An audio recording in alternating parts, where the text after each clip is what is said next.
I don't remember my parents being the type of people that stood with open arms by way of teaching tomorrow's decision makers. For instance, like I am an instructor. I love to help lead people.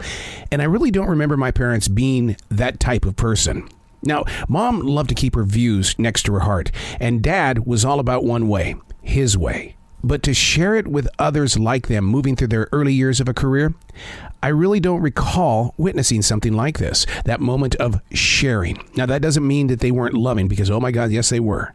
They were full of that emotion, especially with their grandchildren. Yet, will the grandchildren be available as much as Mom and Dad were during their early years, opening their home to one and all?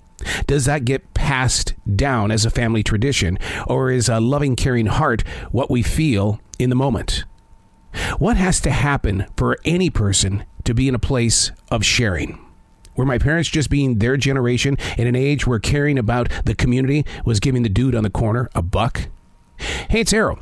This is The Daily Mess, a chronological walk through an everyday world. I am a daily writer, and things like this really do fill up my heart. I want to know how people get into that mindset of being sharers.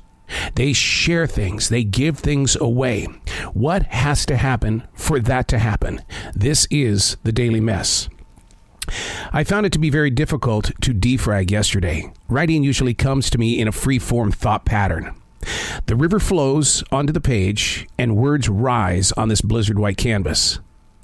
Defragging is asking questions, yet the interviewer yesterday failed to show up. Therefore, any and all thoughts are gone. That's how I feel about being a writer. If you don't put it on paper, it won't be waiting for you the next day. We've talked about this a lot. Writing is not an easy task. Although I don't believe in writer's block, the availability of presence is part of living a mindful lifestyle. Being grateful is just one step, and so many people take that step and then decide, it's not part of my journey. Awareness involves so many connections and releases, such as the heart, the giving heart, the sharer, the one that places themselves in a moment where it's about teaching the future decision makers.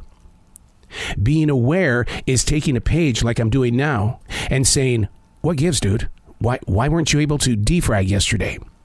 Being aware is a truth that you have to face, and so many people don't like that because they see it as a wall. You mean, I got to answer to myself. Lame excuses. We use them every single day. I can't come up with an excuse as to why there was no defragging. My standards are very high. I have to live up to my expectation. When I don't show up, then all departments inside my head and heart and body are infected. I'm only asking questions. The answers will come or they won't. And when they won't, we're going to talk about it. That's what defragging is. And that's one of the reasons why I wrote about my parents. I don't remember many parents being the type of people that stood with open arms by way of teaching tomorrow's decision makers. They were loving to their family, but I didn't see them give outside the four walls of the home. How is it passed down? How did I become an instructor, a leader? If I wasn't receiving it outside the home from them or seeing it to be inspired or motivated by, how did it happen? That's why I like to write. And when it doesn't happen, like yesterday with the Defrag Journal, now you're asking the question, are you being your parents? Because you didn't share today. You didn't share. I'm Arrow, and that's The Daily Mess.